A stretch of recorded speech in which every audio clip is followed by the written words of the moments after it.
হয়।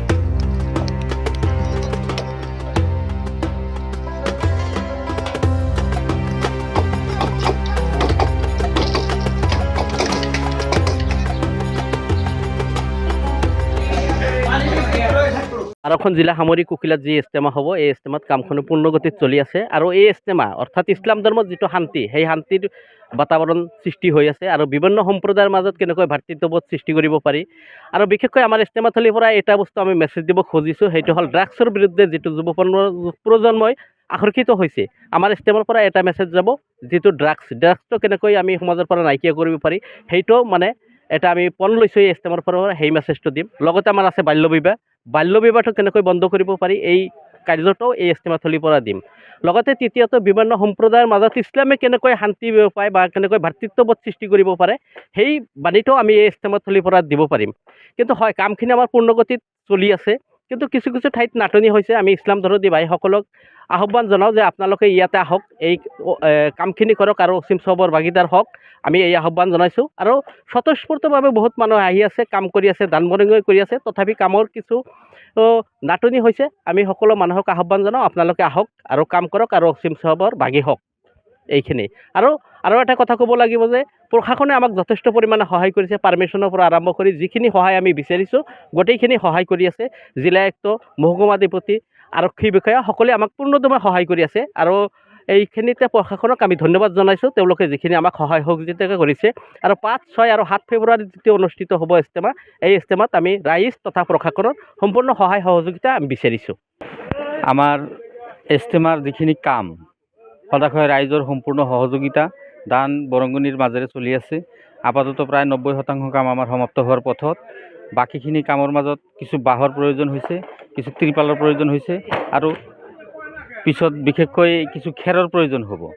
এই খেৰৰ কথাটো মই এইকাৰণে গুৰুত্ব দিব বিচাৰিছোঁ, বহুত ঠাণ্ডা পৰিছে, মানুহ বহুত দূৰৰ পৰা আহিব, তেওঁলোকৰ নেপ কম্বল আনাটো সমস্যা হ'ব। গতিকে মই ইয়াৰ জৰিয়তে এটা কথা ৰিকুৱেষ্ট ৰাখোঁ, অনুৰোধ ৰাখিছোঁ, যিসকল ৰাইজে সহযোগ কৰিছে সকলোকে ধন্যবাদ। তেখেতসকলক আল্লাহ বেহেস্ত দান কৰক। লগে লগে কৈছোঁ, যদি আপোনালোকৰ হাতত তেনেকুৱা কোনো কেপাচিটি আছে, চ'ৰ্চ আছে, কিছু খেৰৰ ব্যৱস্থাও যাতে চিন্তাও ফিকিৰ তেওঁলোকে কৰে। যিহেতু ইমান মানুহৰ মাজত প্ৰায় 90,000 মানুহ একেলগে নামাজ পঢ়াৰ এটা থল, ইয়াত একেলগে নামাজ পঢ়িব পাৰিব প্ৰায় 90,000 মানুহ। আৰু একেলগে যদি সভা শুনে, বক্তব্য শুনে, তেতিয়া দেখা যাব প্ৰায় 1.5 লাখ মানুহ শুনিব পাৰিব। এইখিনি মানুহ বহিবলৈ হ'লে খেৰৰ প্ৰয়োজন হ'ব। বহুত ঠাণ্ডা পৰিছে, ঠাণ্ডাৰ সমস্যা হৈছে। সেইকাৰণে মই এইটো অনুৰোধ ৰাখিছোঁ, যদি কাৰোবাৰ হাতত চ'ৰ্চত যদি খেৰৰ কোনো যোগাযোগ আছে, আমাক কৰ্তৃপক্ষৰ লগত অলপ যোগাযোগ ৰাখিলে আমি ধন্যবাদ কৃতজ্ঞ হ'ম। লগে লগে আমাৰ যিখিনি কৰ্তৃপক্ষৰ ফালৰ পৰা যিখিনি আমি চেষ্টা কৰিছোঁ, সেইখিনিতে আমি সফল। আৰু ৰাইজক আকণ্ঠ ধন্যবাদ দিছোঁ, আকণ্ঠ আশীৰ্বাদ সকলোৰে পৰা বিচাৰিছোঁ। আমি আগন্তুক দিনত যিখিনি ৰৈ যোৱা কামখিনি আমি সমাধা কৰি এই উদ্দেশ্যটো যাতে আল্লাহ তাআলাই আমাক সাফল্যমণ্ডিত কৰাত সহযোগ কৰে, ইয়াৰ বাবে আমি আশা ৰাখিছোঁ।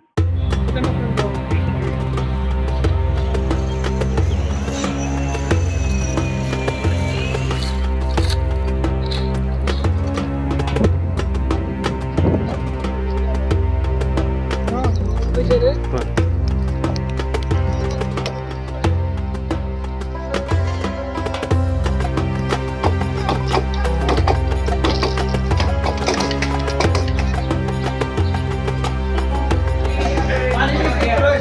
আৰক্ষণ জিলা সামৰিক উকিলাত যি ইস্তেমা হ'ব, এই ইস্তেমাত কামখিনি পূৰ্ণগতিত চলি আছে আৰু এই ইস্তেমা অৰ্থাৎ ইছলাম ধৰ্মত যিটো শান্তি, সেই শান্তিৰ বাতাবৰণ সৃষ্টি হৈ আছে আৰু বিভিন্ন সম্প্ৰদায়ৰ মাজত কেনেকৈ ভাতৃত্ববোধ সৃষ্টি কৰিব পাৰি। আৰু বিশেষকৈ আমাৰ ইস্তেমাথলীৰ পৰা এটা বস্তু আমি মেছেজ দিব খুজিছোঁ, সেইটো হ'ল ড্ৰাগছৰ বিৰুদ্ধে যিটো প্ৰজন্মই আকৰ্ষিত হৈছে। আমাৰ ইস্তেমাৰ পৰা এটা মেছেজ যাব, যিটো ড্ৰাগছটো কেনেকৈ আমি সমাজৰ পৰা নাইকিয়া কৰিব পাৰি, সেইটো মানে এটা আমি পণ লৈছোঁ এই ইস্তেমাৰ পৰা, সেই মেছেজটো দিম। লগতে আমাৰ আছে বাল্য বিবাহটো কেনেকৈ বন্ধ কৰিব পাৰি, এই কাৰ্যটোও এই ইস্তেমাথলীৰ পৰা দিম।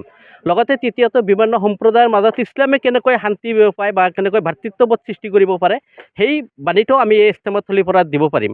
কিন্তু হয়, কামখিনি আমাৰ পূৰ্ণগতিত চলি আছে, কিন্তু কিছু কিছু ঠাইত নাটনি হৈছে। আমি ইছলাম ধৰ্মী ভাইসকলক আহ্বান জনাওঁ যে আপোনালোকে ইয়াতে আহক, এই কামখিনি কৰক আৰু অসীম সবৰ ভাগিদাৰ হওক, আমি এই আহ্বান জনাইছোঁ। আৰু স্বতঃস্ফূৰ্তভাৱে বহুত মানুহ আহি আছে, কাম কৰি আছে, দান বৰঙণি কৰি আছে, তথাপি কামৰ কিছু নাটনি হৈছে। আমি সকলো মানুহক আহ্বান জনাওঁ, আপোনালোকে আহক আৰু কাম কৰক আৰু অসীম সবৰ ভাগি হওক। এইখিনি আৰু এটা কথা ক'ব লাগিব যে প্ৰশাসনে আমাক যথেষ্ট পৰিমাণে সহায় কৰিছে, পাৰ্মিশ্যনৰ পৰা আৰম্ভ কৰি যিখিনি সহায় আমি বিচাৰিছোঁ গোটেইখিনি সহায় কৰি আছে। জিলা আয়ুক্ত, মহকুমাধিপতি, আৰক্ষী বিষয়া সকলোৱে আমাক পূৰ্ণদমে সহায় কৰি আছে আৰু এইখিনিতে প্ৰশাসনক আমি ধন্যবাদ জনাইছোঁ, তেওঁলোকে যিখিনি আমাক সহায় সহযোগিতা কৰিছে। আৰু 5, 6 আৰু 7 ফেব্ৰুৱাৰীত যেতিয়া অনুষ্ঠিত হ'ব ইজতেমা, এই ইজতেমাত আমি ৰাইজ তথা প্ৰশাসনৰ সম্পূৰ্ণ সহায় সহযোগিতা আমি বিচাৰিছোঁ। আমাৰ ইজতেমাৰ যিখিনি কাম সদাশয় ৰাইজৰ সম্পূৰ্ণ সহযোগিতা, দান বৰঙণিৰ মাজেৰে চলি আছে। আপাতত প্ৰায় 90% কাম আমাৰ সমাপ্ত হোৱাৰ পথত। বাকীখিনি কামৰ মাজত কিছু বাঁহৰ প্ৰয়োজন হৈছে, কিছু ত্ৰিপালৰ প্ৰয়োজন হৈছে আৰু পিছত বিশেষকৈ কিছু খেৰৰ প্ৰয়োজন হ'ব। এই খেৰৰ কথাটো মই এইকাৰণে গুৰুত্ব দিব বিচাৰিছোঁ, বহুত ঠাণ্ডা পৰিছে, মানুহ বহুত দূৰৰ পৰা আহিব, তেওঁলোকৰ নেপ কম্বল আনাটো সমস্যা হ'ব। গতিকে মই ইয়াৰ জৰিয়তে এটা কথা ৰিকুৱেষ্ট ৰাখোঁ, অনুৰোধ ৰাখিছোঁ, যিসকল ৰাইজে সহযোগ কৰিছে সকলোকে ধন্যবাদ। তেখেতসকলক আল্লাহ বেহেস্ত দান কৰক।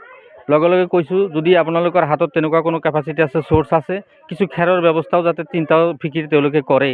যিহেতু ইমান মানুহৰ মাজত প্ৰায় 90,000 মানুহ একেলগে নামাজ পঢ়াৰ এটা থল ইয়াত, একেলগে নামাজ পঢ়িব পাৰিব প্ৰায় 90,000 মানুহ। আৰু একেলগে যদি সভা শুনে, বক্তব্য শুনে, তেতিয়া দেখা যাব প্ৰায় 1.5 লাখ মানুহ শুনিব পাৰিব। এইখিনি মানুহ বহিবলৈ হ'লে খেৰৰ প্ৰয়োজন হ'ব। বহুত ঠাণ্ডা পৰিছে, ঠাণ্ডাৰ সমস্যা হৈছে। সেইকাৰণে মই এইটো অনুৰোধ ৰাখিছোঁ, যদি কাৰোবাৰ হাতত চ'ৰ্চত যদি খেৰৰ কোনো যোগাযোগ আছে, আমাক কৰ্তৃপক্ষৰ লগত অলপ যোগাযোগ ৰাখিলে আমি ধন্যবাদ কৃতজ্ঞ হ'ম। লগে লগে আমাৰ যিখিনি কৰ্তৃপক্ষৰ ফালৰ পৰা যিখিনি আমি চেষ্টা কৰিছোঁ, সেইখিনিতে আমি সফল। আৰু ৰাইজক আকণ্ঠ ধন্যবাদ দিছোঁ, আকণ্ঠ আশীৰ্বাদ সকলোৰে পৰা বিচাৰিছোঁ। আমি আগন্তুক দিনত যিখিনি ৰৈ যোৱা কামখিনি আমি সমাধা কৰি এই উদ্দেশ্যটো যাতে আল্লাহ তাআলাই আমাক সাফল্যমণ্ডিত কৰাত সহযোগ কৰে, ইয়াৰ বাবে আমি আশা ৰাখিছোঁ।